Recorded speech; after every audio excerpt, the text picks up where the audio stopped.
बिस्मिल्लाहिर्रहमानिर्रहीम। अस्सलाम वालेकुम दोस्तों, उम्मीद करता हूँ आप खैरियत से होंगे। मैं मोहम्मद नासिर जोया आपके सामने एक नई वीडियो एक नए टॉपिक के साथ हाजिर खिदमत। दोस्तों, आज हम आपके साथ सिल्क बैंक का माजी, इसका मौजूदा सिनेरियो और इसका आने वाला वक्त कैसा होगा वो आपके साथ डिस्कस करेंगे। दोस्तों, इससे पहले कि हम वीडियो की तरफ आगे बढ़ें, मैं अपने उन तमाम दोस्तों से जो मेरे चैनल पर नए हैं उनसे दरख्वास्त करूंगा कि मेरा यूट्यूब चैनल सब्सक्राइब कर लें और साथ लगे बेल नोटिफिकेशन को ज़रूर प्रेस कर लें ताकि हमारी हर आने वाली वीडियो आपको वक्त पर मिलती रहे।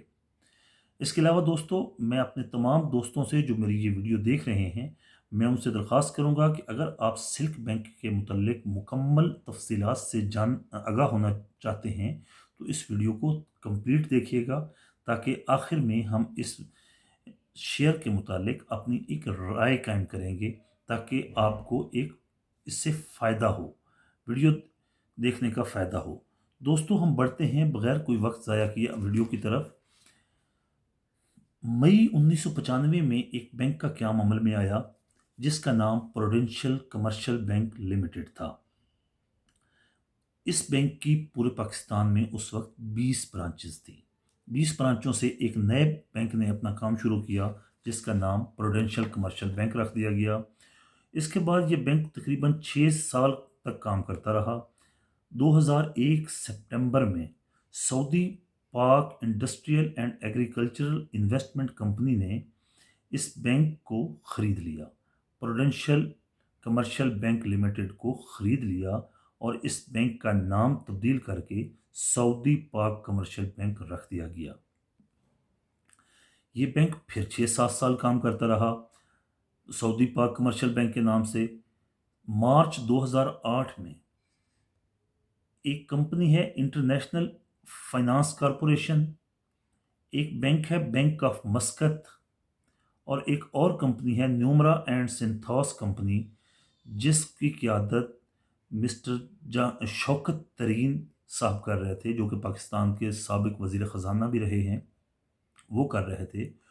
उन्होंने 213 मिलियन डॉलर 213 मिलियन डॉलर से ये बैंक सऊदी पाक कमर्शियल बैंक ख़रीद लिया और इसका नाम सिल्क बैंक रख दिया। 2015 में फिर इस बैंक की कोई डील हुई और आरिफ हबीब ग्रुप प्राइवेट लिमिटेड ने इस बैंक के 28.23% जो शेयर्स हैं वो ख़रीद लिए। अब हम देखेंगे कि मौजूदा दौर में ये तो हो गया इसका एक माजी।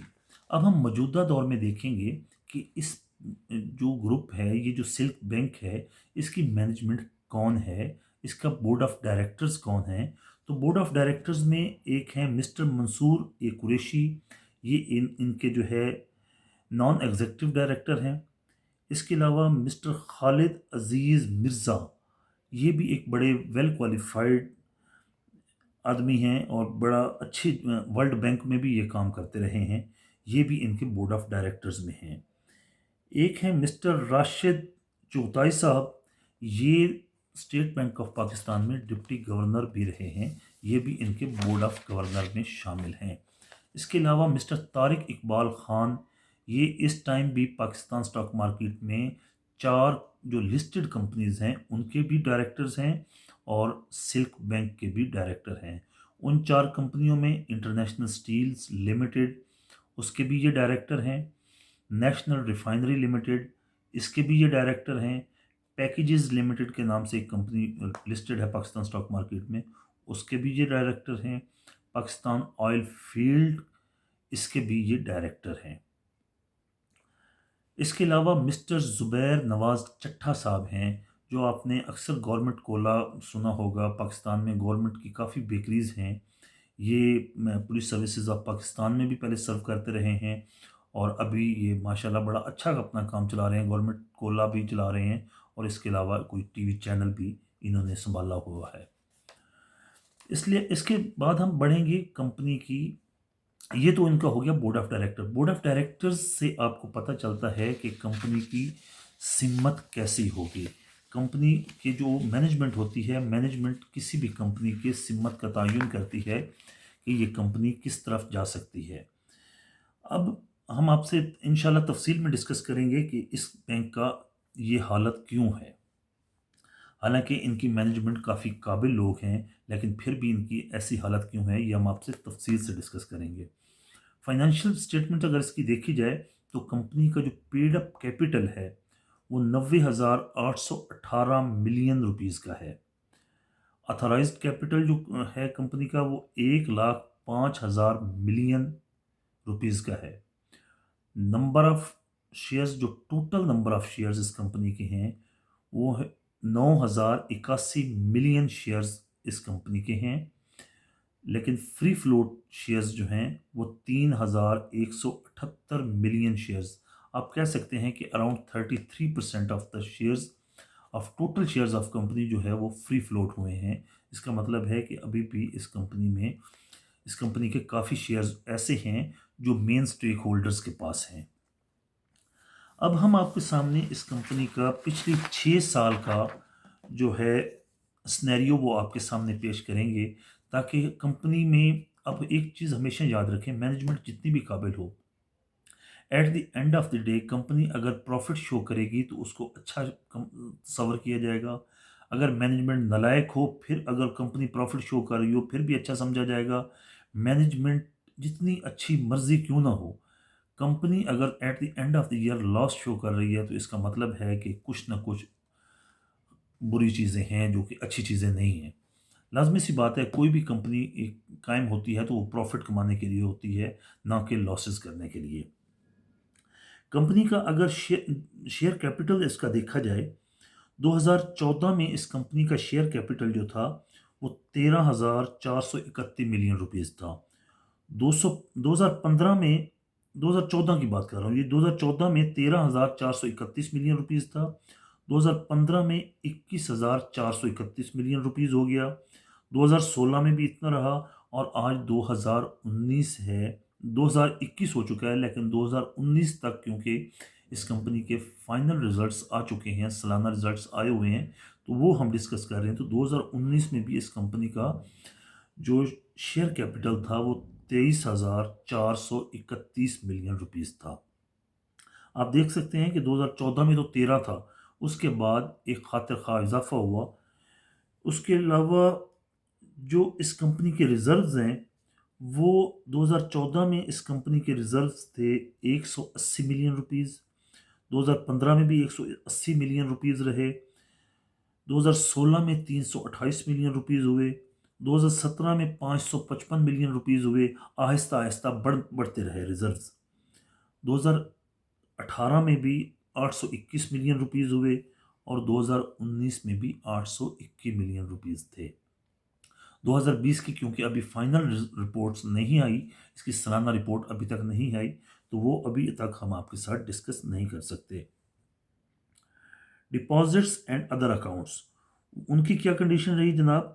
उनमें ये है कि 68,770 मिलियन रुपीस जो है 2014 में था। 81,980 मिलियन रुपीस, 98 मिलियन रुपीस जो है वो 2015 में था। 86 मिलियन 86,787 मिलियन रुपीस जो है ये 2016 में था। 1,10,278 मिलियन रुपीस 2017 में था।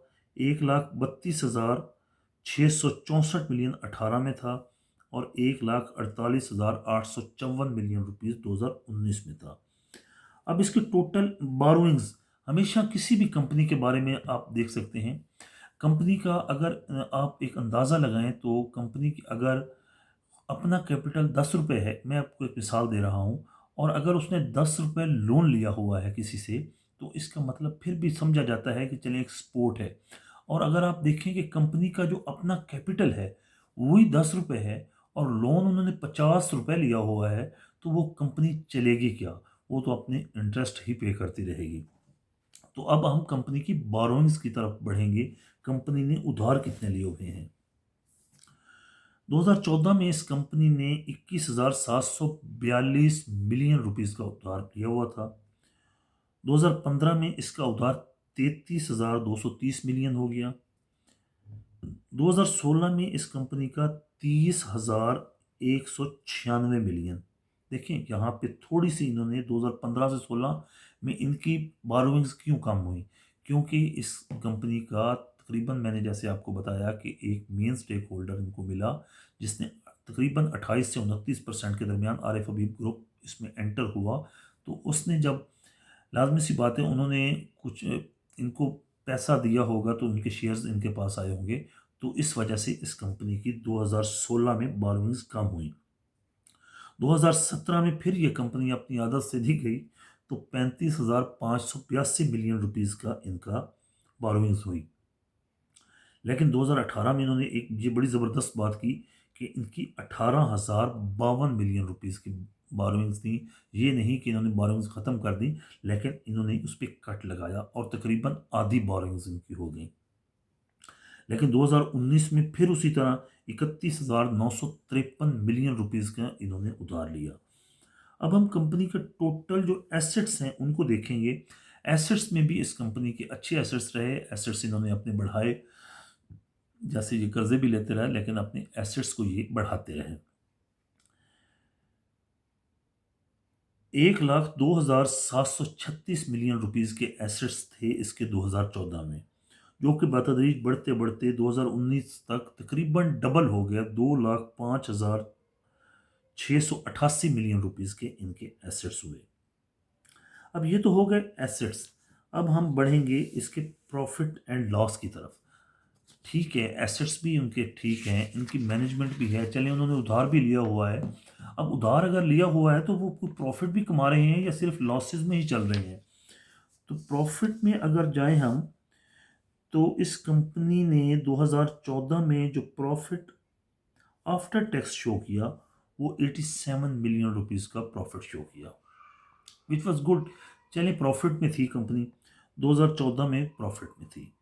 2015 में इस कंपनी का लॉस हुआ, 1,712 मिलियन रुपीस का इन्होंने लॉस किया। Again it's a very big loss.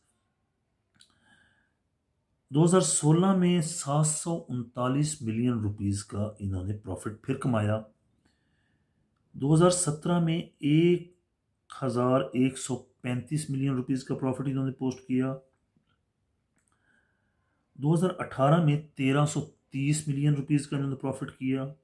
लेकिन 2019 में इन्होंने 3,853 मिलियन का लॉस कर दिया। ले जी, at the end of the day loss पे आ गए। अब हम इसके जाएंगे, इसका देखेंगे कि अर्निंग पर शेयर इन्होंने क्या दिखाते रहे हैं ये लोग। 2014 में इसकी अर्निंग पर शेयर 3.03 पैसा पर शेयर थी। 2015 में इनकी अर्निंग पर शेयर बेहतर हुई और इन्होंने, और सॉरी, बेहतर क्या हुई, ये तो बहुत बुरी हो गई कि इन्होंने 58 पैसे का लॉस किया। -58 पैसा पर शेयर इन्होंने अर्निंग शो की।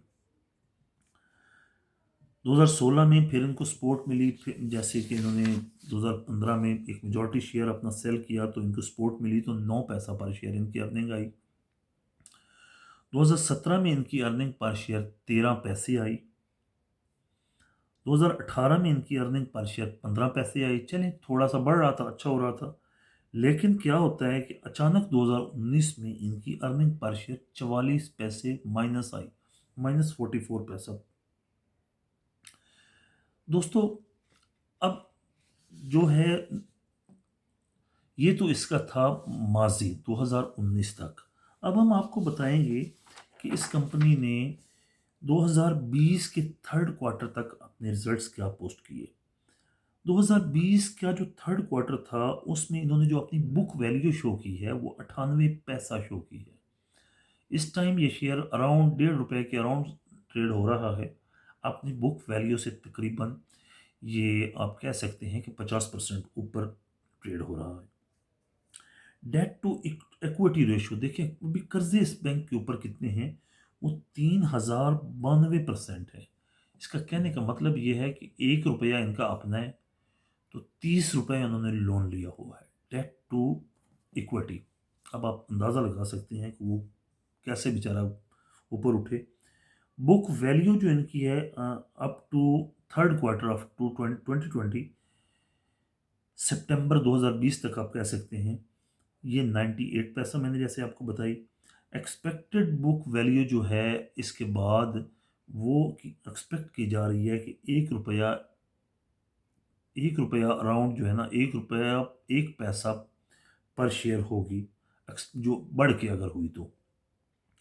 एक्सपेक्टेड बुक वैल्यू की जो ग्रोथ दिखाई जा रही है कि जो हमारी जो बुक वैल्यू ग्रो कर सकती है वो 2.72% ग्रो कर सकती है। तो वो अराउंड 3 से 4 पैसा, 2-3 पैसे यही ग्रो कर सकती है, इससे ज़्यादा ग्रो नहीं कर सकती। दोस्तों, ये मैंने आपके सामने इसका मौजूदा सिनेरियो रखा।